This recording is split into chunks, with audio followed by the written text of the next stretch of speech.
Shalom saudaraku yang terkasih di dalam nama Tuhan Yesus Kristus. Selamat pagi dan salam sejahtera untuk kita semuanya.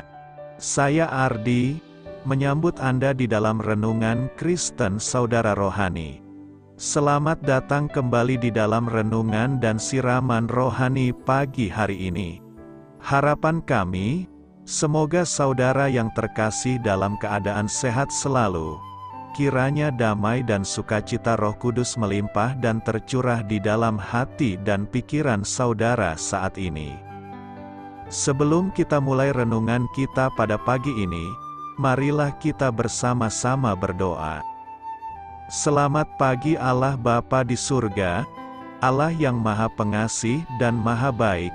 Terima kasih untuk penjagaan-Mu semalaman sehingga kami bisa tidur dengan nyenyak.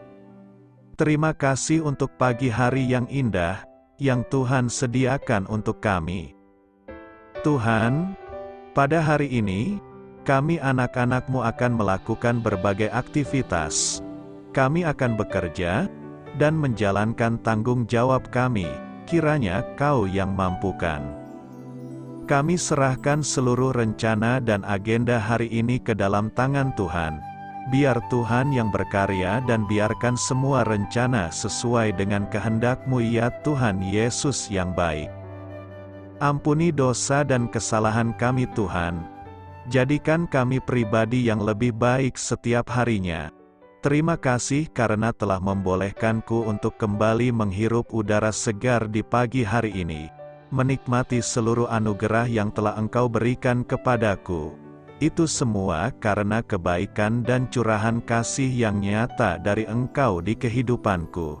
Haleluya! Dalam nama Tuhan Yesus, aku sudah berdoa. Amin. Sahabat saudara rohani, pembacaan ayat emas Alkitab renungan kita hari ini terambil dari kitab Yakobus 1 ayat 18 sampai dengan ayat 20. Atas kehendaknya sendiri ia telah menjadikan kita oleh firman kebenaran, supaya kita pada tingkat yang tertentu menjadi anak sulung di antara semua ciptaannya. Hai saudara-saudara yang kukasihi, ingatlah hal ini, setiap orang hendaklah cepat untuk mendengar, tetapi lambat untuk berkata-kata, dan juga lambat untuk marah. Sebab amarah manusia tidak mengerjakan kebenaran di hadapan Allah. Ayat renungan pagi kita terambil dari kitab Yakobus 1 ayat 18 sampai dengan ayat 20. Inti dari ayat emas renungan kita adalah, setiap orang hendaklah cepat untuk mendengar, tetapi lambat untuk berkata-kata, dan juga lambat untuk marah. Mari kita mulai renungan pagi kita. Kata-kata bijak yang dapat kita petik adalah cepat untuk mendengar. Renungan kita pada hari ini ditulis dan disusun oleh Katara Paton. Mari kita mulai kisah inspiratif. Jantung saya berdegup semakin kencang saat saya membuka mulut untuk menyangkal tuduhan seorang teman terhadap saya. Tidak seperti sangkaannya, apa yang saya unggah di media sosial itu tidak bersangkut paut dengan dirinya. Namun, sebelum menanggapi, saya membisikkan sebuah doa. Kemudian saya merasa lebih tenang dan mencoba menyimak ucapannya serta kepedihan di balik kata-katanya. Jelas bahwa masalah ini jauh lebih dalam daripada yang tampak di permukaan. Teman saya telah terluka, dan keinginan saya untuk membela diri pun lenyap. Saya memilih untuk menolongnya mengatasi kepedihan hatinya. Selama bercakap-cakap dengannya, saya belajar apa yang Yakobus maksudkan dalam ayat renungan hari ini. Ia mendorong kita agar cepat untuk mendengar, tetapi lambat untuk berkata-kata, dan juga lambat untuk marah. Mendengar dapat membantu kita memahami maksud di balik kata-kata yang terucap, dan terhindar dari kemarahan yang tidak mengerjakan kebenaran di hadapan Allah. Mendengar akan menolong kita untuk menangkap isi hati orang yang sedang berbicara. Saya rasa, berhenti sejenak dan berdoa sangat menolong saya dalam masalah dengan teman saya ini. Saya menjadi jauh lebih peka terhadap kata-katanya daripada terhadap perasaan saya yang tersinggung. Mungkin kalau saya tidak berhenti sejenak untuk berdoa, saya akan balas melontarkan pendapat saya dan mengungkapkan betapa tersinggungnya saya. Meski saya tidak selalu menerapkan perintah Yakobus dengan benar, rasanya saya berhasil melakukannya hari itu. Berhenti sejenak untuk berdoa sebelum amarah dan rasa tersinggung menguasai saya adalah kunci dari sikap yang cepat untuk mendengar tetapi lambat untuk berkata-kata. Saya berdoa, kiranya Allah memberi saya hikmat untuk lebih sering melakukannya. Marilah kita renungkan di dalam hati kita, pernahkah perintah Yakobus tersebut menolong Anda di masa lalu? Bagaimana Anda dapat menerapkannya sekarang ini? Hal ini patut kamu ketahui. Kemarahan adalah topik yang sering dibicarakan di dalam Alkitab.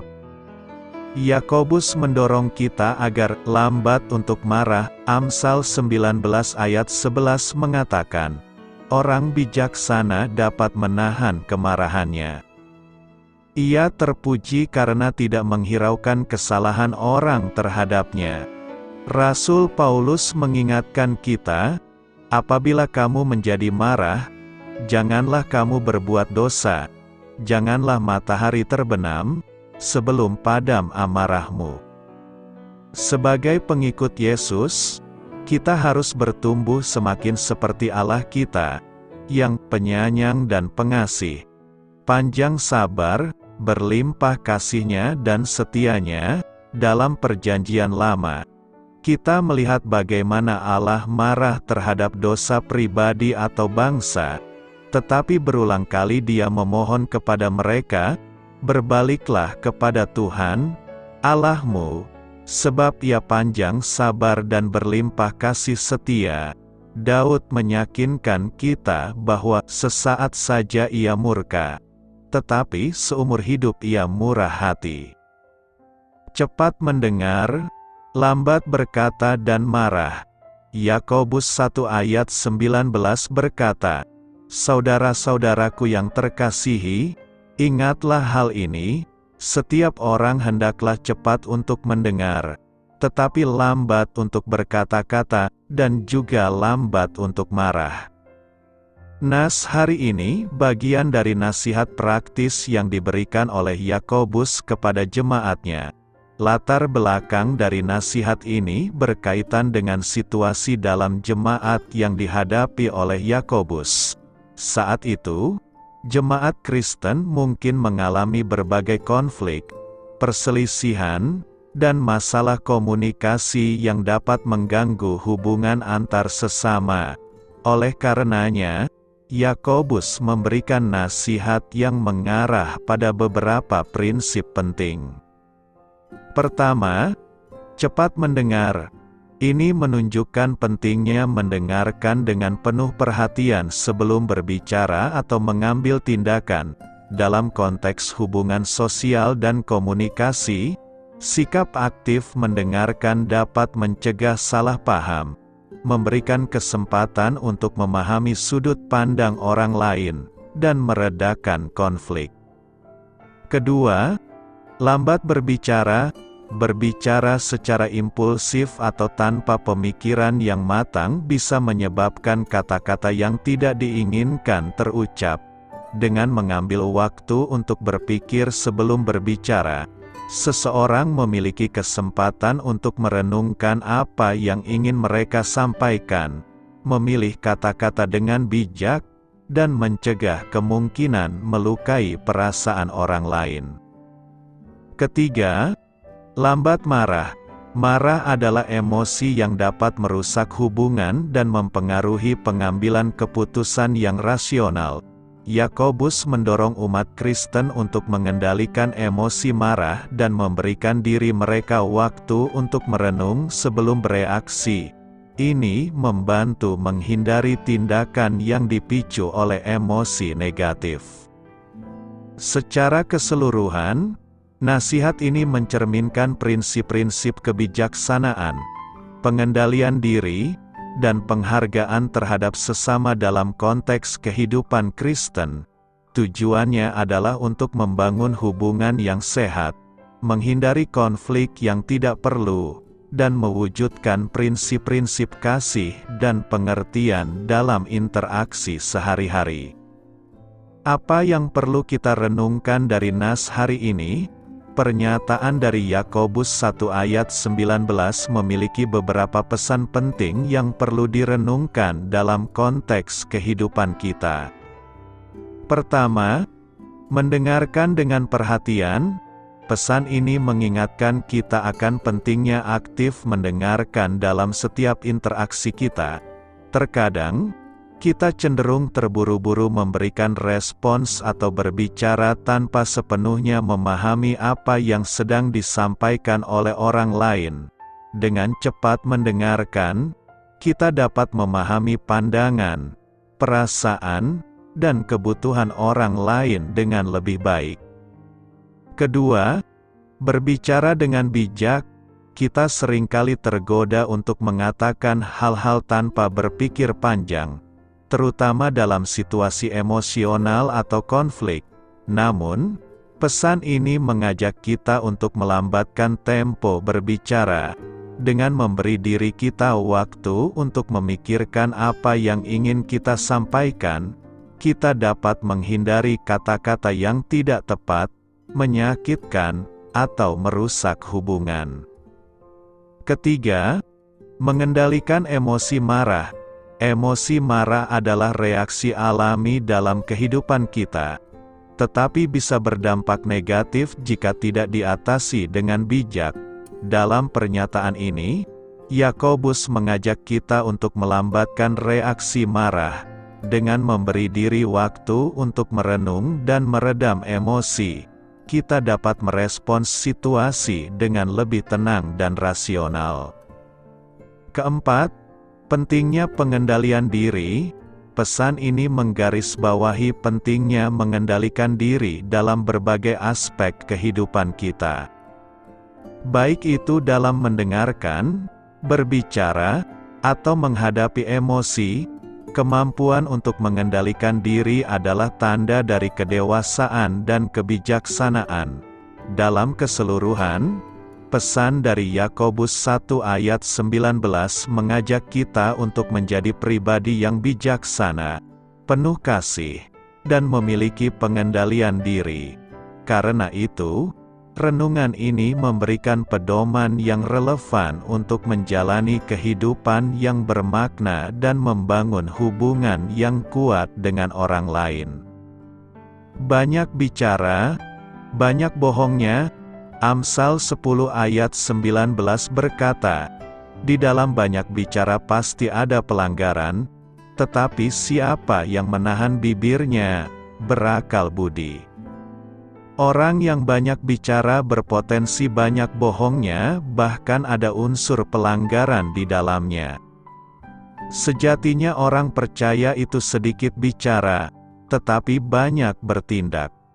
Jika orang bertanya kepada kita jangan banyak bicara, atau terkesan seperti mengkhotbahi, melainkan jawablah sesingkat mungkin, dan sepanjang perlu. Manusia pada zaman ini tidak butuh narasi-narasi panjang lebar, tetapi kita butuh tindakan nyata untuk mengatasi pergumulan jemaat. Karenanya, seringkali kita mengabaikan soal bicara ini. Bila hal ini tidak penting, tentunya Alkitab tidak akan menulis ayat yang berkenaan dengan ucapan ini. Dalam kehidupan sehari-hari, seringkali kita tidak dapat menahan ucapan. Kita mudah terjerumus ke dalam percakapan yang jahat, dan melalui ucapan sering kita punya kecenderungan menyombongkan diri, Kita juga terjerat untuk berkata-kata kotor atau sembrono, mengumpat atau mendamprat orang, dan masih banyak lagi. Ketahuilah bahwa Tuhan tidak membutuhkan pelawak-pelawak rohani atau para pemeran sandiwara dalam hidup ini. Dari sikap hidup dan ucapan yang menggema dari mulut kita sehari-hari, dapatlah diukur apakah kita orang Kristen yang sungguh-sungguh memperhatikan firman Tuhan di segala aspek kehidupan kita atau hanya sekedar menjalankan firman. Alkitab menyatakan dengan tegas, jikalau ada seorang menganggap dirinya beribadah, tetapi tidak mengekang lidahnya, ia menipu dirinya sendiri, maka sia-sialah ibadahnya. Disebutkan pula bahwa setiap kata sia-sia yang kita ucapkan akan kita pertanggungjawabkan kelak di hadapan Tuhan. Bukan berarti kita tidak boleh bergurau, tapi harus lebih selektif lagi mengenai apa yang kita guraukan. Tidak gampang menjalani hidup sebagai orang Kristen, terlebih untuk menjaga hidup supaya tetap berkenan kepada Tuhan. Sebab dengan meremehkan firman Tuhan dan tidak menjadi pelakunya, maka kehidupan orang Kristen tidak ada bedanya dengan orang fasik. Fakta berbicara bahwa banyak terjadi ketidakstabilan dan kurang pertanggungan jawab atas kehidupan anak-anak Tuhan di segala hal. Salah satu contoh kecil yang menunjukkan bahwa banyak orang Kristen masih berada dalam tingkatan rohani kanak-kanan adalah dalam hal ucapan, di mana sering dijumpai orang Kristen yang bocor mulutnya, suka menggemakan kata-kata yang sia-sia. Penulis Amsal sendiri menyatakan bahwa di dalam banyak bicara pasti ada pelanggaran. Tetapi siapa yang menahan bibirnya, berakal budi. Sikap bijak kita tunjukkan ketika kita menjaga apa dan berapa banyak yang kita ucapkan dalam situasi-situasi tertentu. Menjaga ucapan pada saat kita sedang marah juga merupakan perbuatan yang bijaksana. Yakobus mendorong sesama orang percaya dengan menasihati, setiap orang hendaklah cepat untuk mendengar, tetapi lambat untuk berkata-kata, dan juga lambat untuk marah. Mengendalikan perkataan kita juga menunjukkan penghormatan kepada Allah. Salomo berkata, Allah ada di sorga dan engkau di bumi. Oleh sebab itu, biarlah perkataanmu sedikit, saat ada seseorang yang sedang berduka. Kehadiran kita tanpa banyak bicara mungkin akan lebih membantunya daripada ungkapan simpati yang kita ucapkan bertubi-tubi. Seorang pun tidak mengucapkan sepatah kata kepadanya, karena mereka melihat bahwa sangat berat penderitaannya. Dari nas hari ini, kita hendak belajar beberapa hal mengenai bicara, yakni: pertama, orang yang hanya mengandalkan lisan tapi tidak didukung oleh akal yang berilmu adalah orang bodoh. Orang yang bodoh banyak bicaranya, meskipun orang tidak tahu apa yang akan terjadi, dan siapakah yang akan mengatakan kepadanya apa yang akan terjadi sesudah dia. Dalam konteks ini penulis kitab berbicara bahwa orang yang berhikmat sering kali diabaikan oleh kebodohan. Dalam konteks ini penulis surat mengatakan bahwa bahasa atau perkataan merupakan salah satu cara atau jalan damai yang terbaik untuk dilakukan dalam menyelesaikan suatu masalah atau persoalan. Orang bodoh menunjukkan kebodohannya dengan bicaranya yang banyak tentang hal-hal yang masa depannya tidak diketahuinya sama sekali. Jalan-jalannya sebodoh perkataan-perkataannya. Jadi ketika ada persoalan yang harus diselesaikan dengan baik, pengkhotbah katakan bahwa salah satu cara atau jalan damai yang terbaik adalah melalui perkataan yang berhikmat atau berilmu sehingga tidak menimbulkan persoalan atau masalah lagi. Tetapi orang yang hanya berkata-kata tanpa ada hikmat dalamnya adalah orang yang bodoh yang semakin memperbesar masalah. Dan ini adalah kesalahan di hadapan Tuhan. Kedua, orang yang bicaranya lebih kuat daripada akalnya adalah orang yang tidak berakal budi. Di dalam banyak bicara, pasti ada pelanggaran. Tetapi siapa yang menahan bibirnya berakal budi.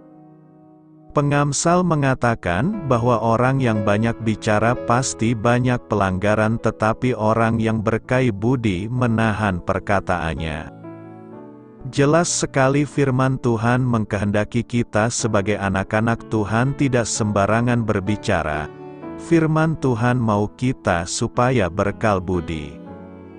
Orang yang berakal budi pasti berhikmat untuk berbicara, dan itulah kesukaan Tuhan bagi kehidupan kita sebagai orang percaya. Karena kenapa maksud pengamsal mengatakan hal demikian adalah orang yang banyak berbicara banyak menimbulkan kejahatan perkataan, dan kejahatan perkataan adalah sama halnya dengan dosa perkataan. Jika sudah berdosa lewat perkataan ini adalah sama juga dengan dosa lidah yang terdapat dalam Yakobus 3. Yakobus juga melarang orang percaya untuk tidak melakukan dosa lewat lidah mereka. Dengan lidah kita memuji Tuhan, Bapa kita, dan dengan lidah kita mengutuk manusia yang diciptakan menurut rupa Allah. Dari mulut yang satu keluar berkat dan kutuk. Jadi jelas bahwa kesalahan yang disebabkan oleh perkataan adalah dosa di hadapan Tuhan. Ketiga, orang yang perkataannya lebih kuat daripada lisannya adalah orang yang tidak berpengetahuan dan tidak memiliki pengertian. Orang yang berpengetahuan menahan perkataannya, orang yang berpengertian berkepala dingin.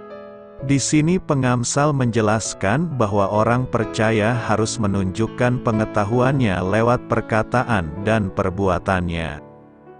Dan harus berkepala dingin, yang artinya harus memiliki temperamen yang tenang sehingga tidak gampang emosi dan mengeluarkan perkataan-perkataan yang tidak membangun orang lain. Dalam pasal 25 ayat 11 juga menjelaskan bahwa perkataan yang diucapkan tepat pada waktunya adalah seperti buah apel emas di pinggan perak. Ini adalah sebuah kiasan yang menjelaskan tentang bagaimana seharusnya orang yang memiliki pengetahuan dan ilmu berkata-kata, berkata pada saat yang tepat yang membawa kedamaian, solusi dan perkataan yang membangun bagi orang lain. Jadi kita sebagai orang percaya mari kita saling membangun lewat perkataan, saling menguatkan satu sama lain, sebab Tuhan mengkehendaki kita untuk menjaga perkataan kita supaya tidak menimbulkan masalah, perselisihan, di antara sesama anggota tubuh Kristus.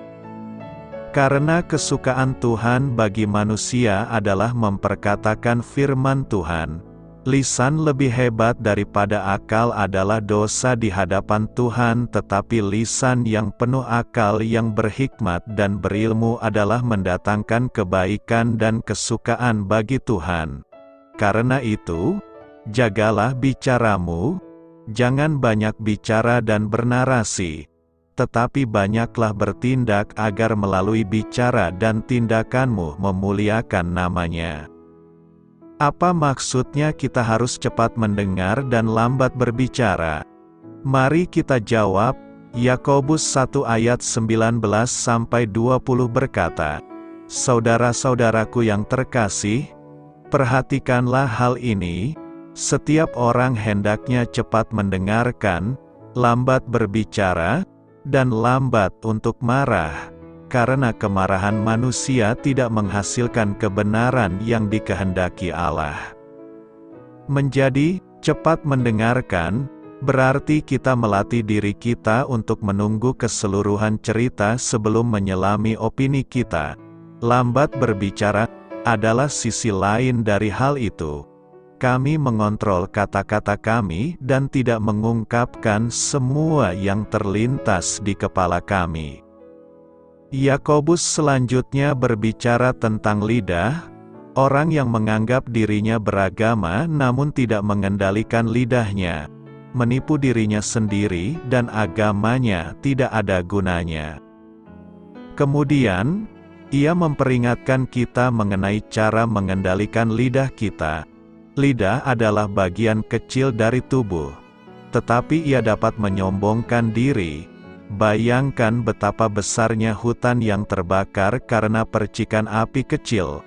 Lidah juga bagaikan api. Dunia kejahatan di antara anggota-anggota tubuh.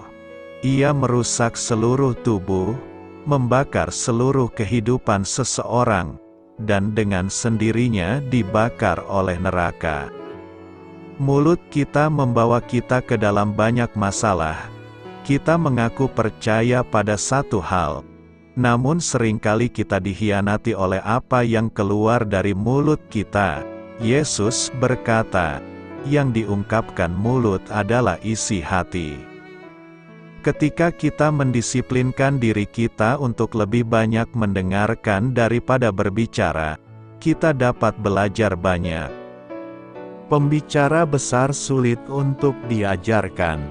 Mereka pikir mereka sudah mengetahui semua yang perlu mereka ketahui, dan mereka terus-menerus mengutarakan pendapatnya.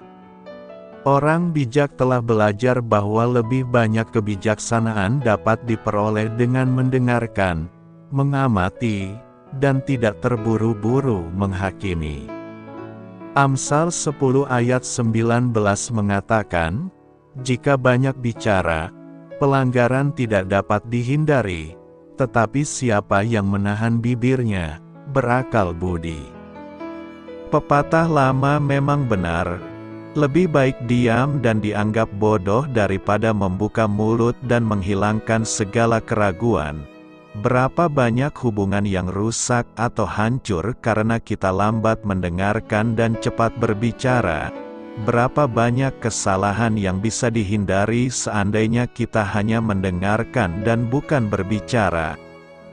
Kita harus berhati-hati terhadap orang-orang yang sering kita dengarkan. Mazmur 1 memperingatkan kita untuk tidak mendengarkan orang bodoh atau orang jahat. Namun, ada orang lain yang harus segera kita dengarkan, yaitu para penatua gereja karena kedudukan mereka, orang bijak karena nasihatnya yang baik, orang saleh karena bisa mewakili sudut pandang Tuhan terhadap keadaan kita, pemerintah karena mereka mewakili hukum. Kebanyakan dari kita secara alami tidak cepat mendengarkan. Namun kita dapat melatih diri kita untuk menjadi pendengar yang lebih baik. Mendengarkan yang baik adalah aktif. Ini terlibat dengan pembicara. Ia memahami sudut pandang pembicara, meskipun kita tidak setuju. Ketika orang merasa didengarkan, mereka akan lebih bersedia mendengarkan pihak kita. Cepat mendengarkan sebenarnya membuka pintu menuju komunikasi yang lebih baik karena mendengarkan menunjukkan rasa hormat. Dan ketika orang merasa dihormati, mereka akan cenderung membalas rasa hormat itu dan mendengarkan kita. Penting bagi kita untuk cepat mendengar dan lambat berbicara. Firman Tuhan selalu menunjukkan kepada kita jalan terbaik, dan ketika kita mengikutinya, kita diberkati.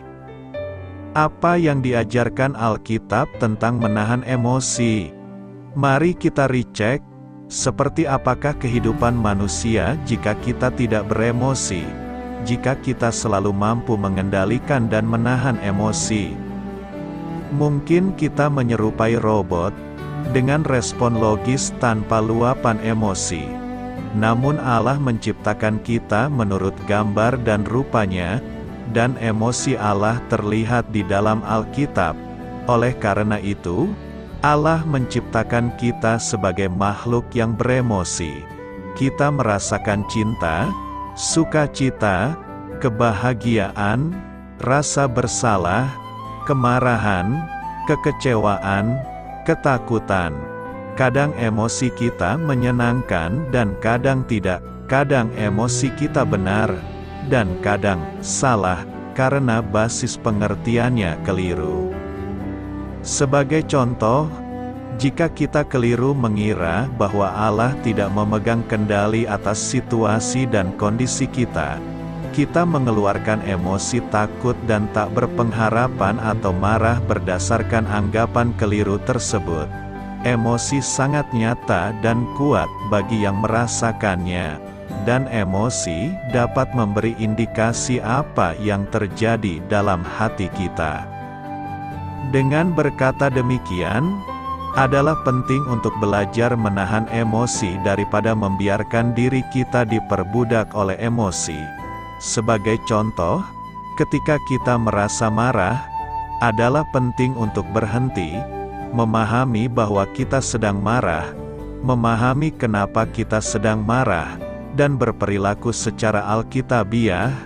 Emosi yang tak terkendali tidak menghasilkan hal yang memuliakan Allah, sebab amarah manusia tidak mengerjakan kebenaran di hadapan Allah.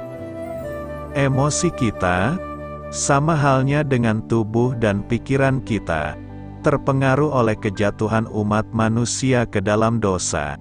Dalam kata lain, emosi kita telah tercemar oleh kodrat berdosa kita, dan oleh karena itu kita harus mengendalikannya.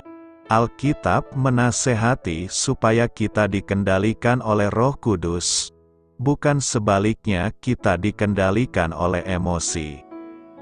Jika kita menyadari emosi kita dan membawanya kepada Allah, kita dapat menundukkan hati kita padanya supaya Ia menangani emosi kita dan mengarahkan tindakan kita. Ada kalanya ketika hal itu terjadi, Allah menghibur kita, meneguhkan kita, dan mengingatkan kita untuk tidak takut. Ada kalanya Ia dapat mendorong kita untuk mengampuni atau meminta pengampunan. Mazmur adalah contoh yang baik akan cara mengendalikan emosi kita dan menyerahkan emosi kita kepada Allah. Tidak sedikit mazmur yang memperlihatkan emosi yang dicurahkan kepada Allah dalam mencari kebenarannya. Berbagi emosi dengan sesama kita juga bermanfaat dalam pengendaliannya. Kehidupan Kristen tidak dimaksud dijalani seorang diri. Allah telah menganugerahi kita dengan orang percaya lainnya yang dapat membantu kita meringankan beban hidup dan kita pun dapat membantu menanggung beban mereka. Sesama orang percaya juga mengingatkan kita akan kebenaran Allah, serta membagikan sudut pandang yang baru. Ketika kita merasa kecewa atau takut, kita dikuatkan oleh dukungan sesama orang percaya. Seringkali, ketika kita mendukung orang lain, kita sendiri memperoleh semangat baru. Sama halnya, ketika kita bersukacita, sukacita yang dibagikan malah meningkat. Membiarkan diri kita dikendalikan oleh emosi tidaklah baik, mengabaikan emosi juga tidak baik. Kita harus bersyukur kepada Allah atas kemampuan emosional kita dan mengelolanya dengan baik sebagai karunia dari Allah. Cara mengendalikan emosi kita adalah bertumbuh secara rohani dalam perjalanan kita dengan Allah. Kita diubahkan melalui pembaharuan pikiran kita dan melalui kuasa Roh Kudus yang membuahkan pengendalian diri di dalam karakter kita. Kita memerlukan asupan rohani tiap hari dari Alkitab, juga keinginan untuk bertumbuh dalam pengenalan akan Allah, serta waktu merenungkan sifat-sifat Allah. Sudah seharusnya kita berusaha mengenal Allah lebih baik dan mencurahkan hati kita kepadanya dalam doa. Persekutuan Kristen juga merupakan bagian yang penting dalam pertumbuhan rohani.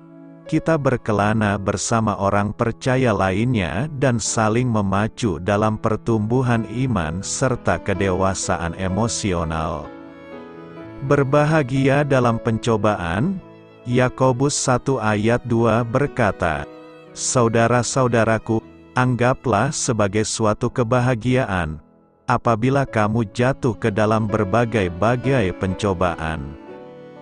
Kebahagiaan sebenarnya adalah bersumber pada rasa aman, rasa puas dan damai di hati. Bukan karena situasi yang baik dan ideal bisa menambahkan kebahagiaan. Punya banyak uang bisa menambah kebahagiaan.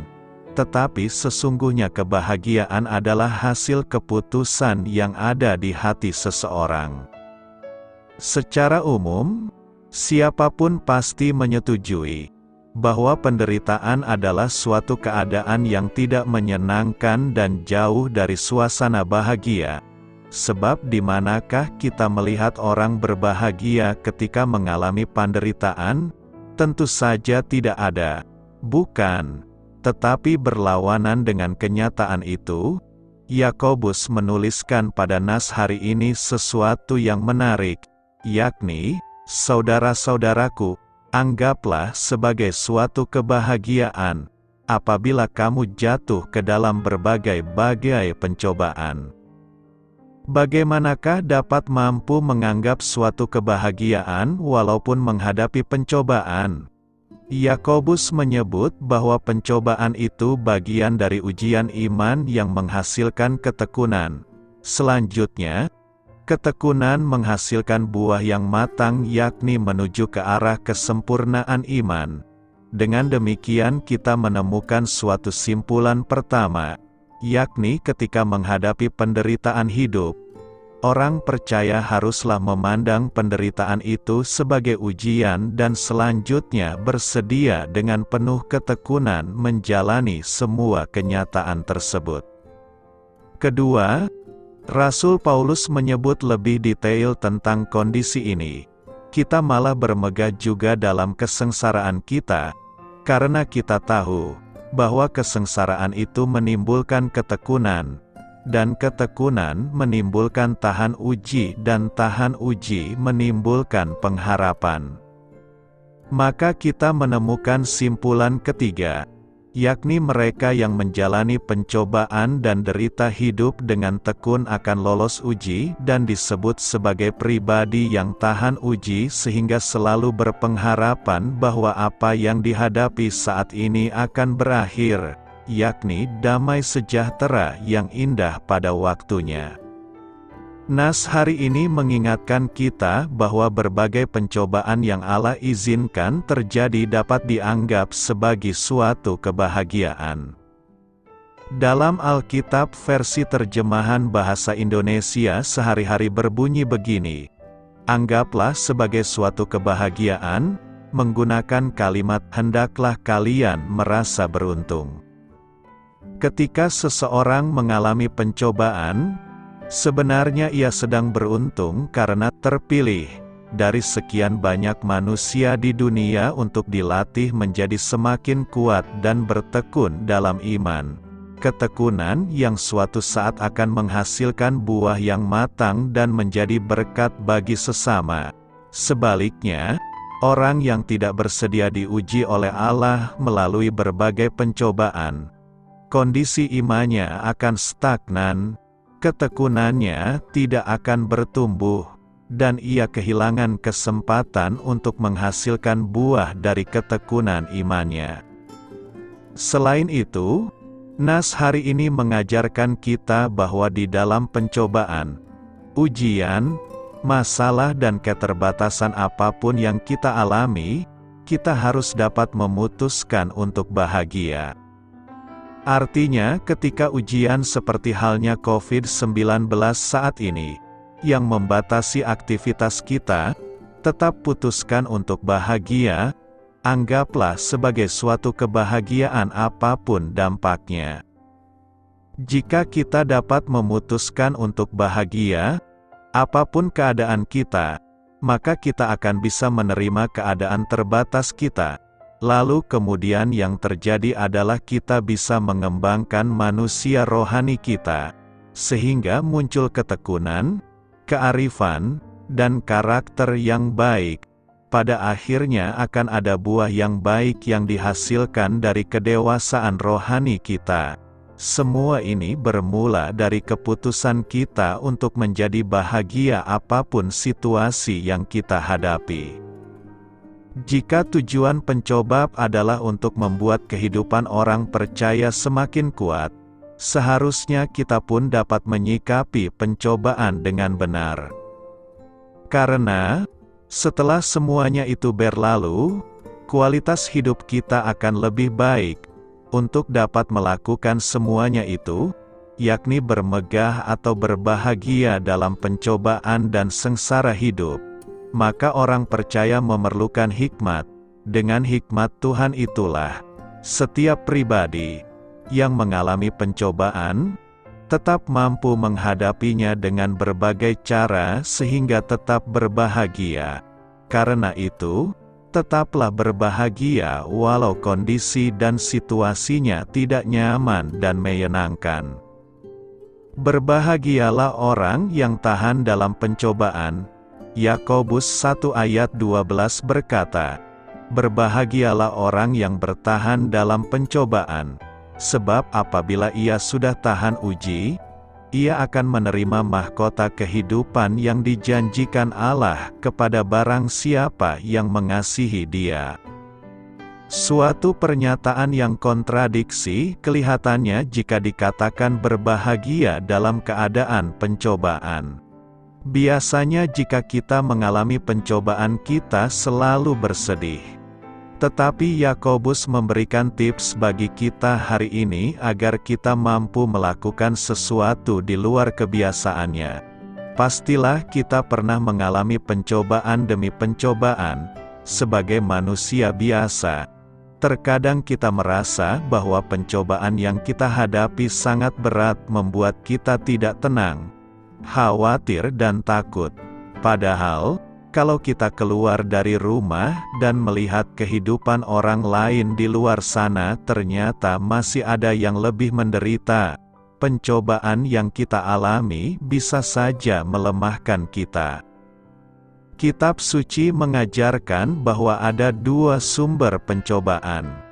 Pertama adalah iblis. Efesus 6 ayat 10-12 menjelaskan bahwa kita hidup dalam suasana perang dengan iblis. Di sini kita bisa melihat bahwa iblis senantiasa berusaha untuk berperang melawan dan menjatuhkan kita. Itu sebabnya ia akan menggunakan segala cara untuk membuat kita jatuh dan berdosa. Inilah niat jahat iblis. Ketika kita tergoda dan mau menuruti kata-kata iblis, maka dalam waktu yang sangat singkat kita akan berubah menjadi serigala yang siap mencari mangsa baru dan menggoda orang lain agar ikut dengan langkah kita yang salah. Kedua bersumber dari diri kita sendiri. Kadang kitalah yang bertanggung jawab penuh atas kejatuhan sebab keinginan untuk jatuh dan berdosa berasal dari dalam diri kita sendiri. Dalam kehidupan sehari-hari, terkadang kita lupa mengucap syukur kepada Tuhan. Bulan ini hanya dapat keuntungan 1 juta, kita merasa masih sangat terlalu sedikit. Kita terlalu serakah dan menginginkan keuntungan yang berlipat ganda tanpa pernah mensyukuri berkat awal yang diberikan Tuhan. Pertanyaan kita sekarang adalah langkah apa yang harus kita tempuh agar tetap kuat menghadapi pencobaan ini? Pertama, kita mesti menyadari titik lemah dalam hidup kita. Iblis selalu menyerang kelemahan kita. Jangan sampai kita menyangkal kelemahan diri sendiri. Jangan pernah lupa untuk selalu membekali diri dengan firman Tuhan. Kedua, kita tidak boleh meremehkan pencobaan dan terlalu percaya diri. Kendati kita tahu kelemahan kita, jangan kita bermain api dengan pencobaan. Itu sebabnya dalam doa Bapa kami, Tuhan mengajarkan kita untuk berdoa supaya Ia menjauhkan kita dari pencobaan. Jadi, jangan kita malah mendekatkan diri dengan pencobaan, Jangan karena merasa hebat kita lantas menghampiri pencobaan yang sesungguhnya sejak awal sudah diingatkan. Ketiga, ingatlah bahwa pencobaan dari iblis dan dari diri sendiri adalah sama berbahayanya. Iblis sangat cerdik sehingga ia cepat membisikkan kata-kata yang menghasut kita untuk berontak dari Tuhan. Kita pun adalah makhluk yang berdosa sehingga kita dapat memainkan rasio dan membuat diri tidak merasa bersalah. Sikap mau menang sendiri sesungguhnya sama halnya dengan kita sedang menggali lubang sendiri dan siap-siap masuk ke dalamnya. Keempat, terimalah pencobaan sebagai bagian dari ujian untuk mendewasakan kita. Dengan kata lain, ini adalah kesempatan untuk kita bertumbuh, bukan untuk kita jatuh. Kelima, apapun yang kita rasakan, yakinlah dengan iman bahwa Tuhan melihat dan menolong. Tidak selalu kita melihat Tuhan bekerja secepat yang kita harapkan, namun terpenting adalah mengetahui bahwa Ia beserta kita, bahkan dalam pencobaan. Keberadaan Tuhan dalam kehidupan kita tiada terukur. Tuhan selalu hadir dalam setiap kesusahan, kesedihan, dan kesulitan yang kita alami. Pertolongan Tuhan tiada terhitung dalam kehidupan kita. Yesus sangat setia dalam hidup kita dan mengawal kita setiap saat. Berbahagialah jika hari ini kamu masih bisa bertahan dalam pencobaan. Karena segala sesuatu akan indah pada waktunya, dan Tuhan tidak akan membiarkan kita sampai terjerembab. Karena itu, berbahagialah dalam pencobaan sebab ada Tuhan yang akan menopang dan menguatkan kita. Pentingnya mengendalikan perkataan dan ucapan. Yakobus 1 ayat 26 berkata, "Jikalau seseorang menganggap dirinya beribadah, tetapi tidak mengekang lidahnya, ia menipu dirinya sendiri, maka sia-sialah ibadahnya." Nas hari ini menyampaikan pesan tentang pentingnya mengendalikan perkataan dan ucapan kita sebagai bagian dari ibadah kita kepada Tuhan. Untuk memahami latar belakang dari ayat ini, kita perlu menggali konteks teks dan pesan yang disampaikan dalam surat Yakobus secara keseluruhan. Surat Yakobus adalah salah satu surat dalam Perjanjian Baru yang ditulis oleh Yakobus, saudara Yesus Kristus. Tujuan utama surat ini adalah untuk memberikan nasihat dan pengajaran praktis kepada komunitas Kristen pada masa itu. Salah satu tema yang sering muncul dalam surat ini adalah pentingnya iman yang hidup dalam tindakan dan kehidupan sehari-hari. Dalam Yakobus 1 ayat 26, Yakobus menyoroti masalah perilaku dan ucapannya yang tidak sesuai dengan kepercayaan Kristen. Ia mengatakan bahwa seseorang yang menganggap dirinya beribadah, tetapi tidak mampu mengendalikan lidahnya, sebenarnya menipu dirinya sendiri. Ini mengindikasikan bahwa ibadah yang sesungguhnya melibatkan tindakan yang konsisten dengan iman kita. Latar belakang ayat ini bisa dipahami dengan melihat beberapa faktor yang mungkin mempengaruhinya. Pertama, konteks sosial. Pada masa itu, komunitas Kristen mungkin menghadapi berbagai konflik dan perbedaan pendapat. Ucapan yang tidak bijaksana atau memicu pertengkaran bisa menjadi masalah serius dalam komunitas tersebut. Kedua, pengajaran Yesus. Ajaran-ajaran Yesus sendiri menekankan pentingnya mengendalikan perkataan dan menjauhi perkataan yang jahat. Yakobus mungkin mengacu pada ajaran ini. Ketiga, tindakan sebagai bukti iman. Yakobus secara umum menekankan bahwa iman yang hidup akan menghasilkan tindakan yang baik dan benar. Oleh karena itu, Ucapan yang tidak senonoh atau berbahaya bisa dianggap sebagai tanda bahwa iman seseorang mungkin tidak benar-benar hidup dalam kehidupannya sehari-hari. Jadi, latar belakang dari Yakobus 1 ayat 26 adalah untuk mengingatkan komunitas Kristen tentang pentingnya konsistensi antara iman yang dinyatakan dan tindakan sehari-hari, termasuk mengendalikan perkataan dan ucapan kita. Ucapan yang bijaksana dan penuh kasih adalah bagian penting dari ibadah yang sejati. Apa yang perlu direnungkan dari nas hari ini? Nas hari ini mengandung beberapa pelajaran yang dapat direnungkan. Pertama, pentingnya kesesuaian tindakan dengan iman. Ayat ini menggarisbawahi bahwa ibadah yang sejati tidak hanya terbatas pada ritual atau tindakan keagamaan semata. Ibadah yang benar juga mencakup perilaku sehari-hari kita. Ini menunjukkan pentingnya menjalani hidup sesuai dengan prinsip-prinsip iman Kristen. Kedua, pentingnya pengendalian lidah. Penulis surat Yakobus menyoroti pentingnya mengendalikan lidah kita. Lidah adalah alat komunikasi yang kuat, dan apa yang kita ucapkan dapat memiliki dampak besar pada diri sendiri dan orang lain. Kata-kata yang tidak bijaksana atau penuh kebencian dapat merusak hubungan, menyebabkan konflik, dan bahkan mencoreng martabat ibadah kita. Ketiga, tindakan sebagai bukti iman. Yakobus, dalam suratnya, sering menekankan bahwa tindakan adalah bukti iman yang hidup. Ketika seseorang tidak dapat mengendalikan lidahnya dan mengucapkan kata-kata yang tidak sesuai, ini dapat mengindikasikan bahwa imannya mungkin tidak berdampak dalam kehidupan sehari-hari.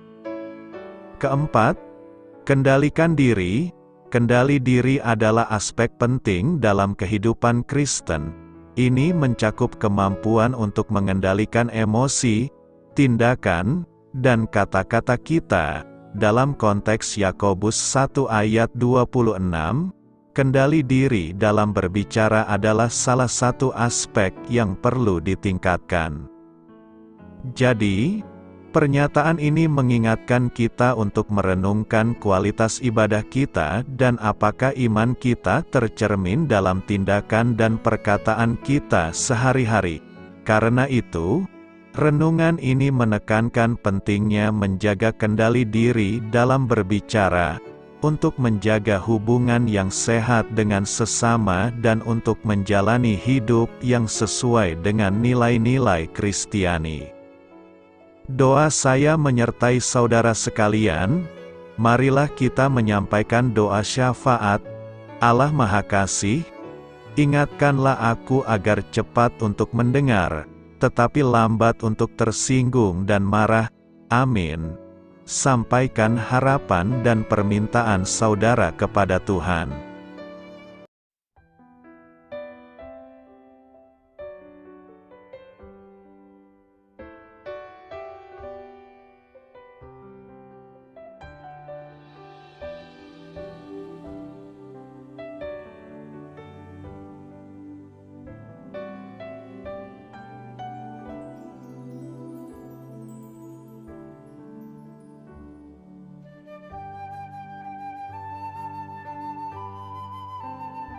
Marilah kita renungkan sahabat saudara rohani.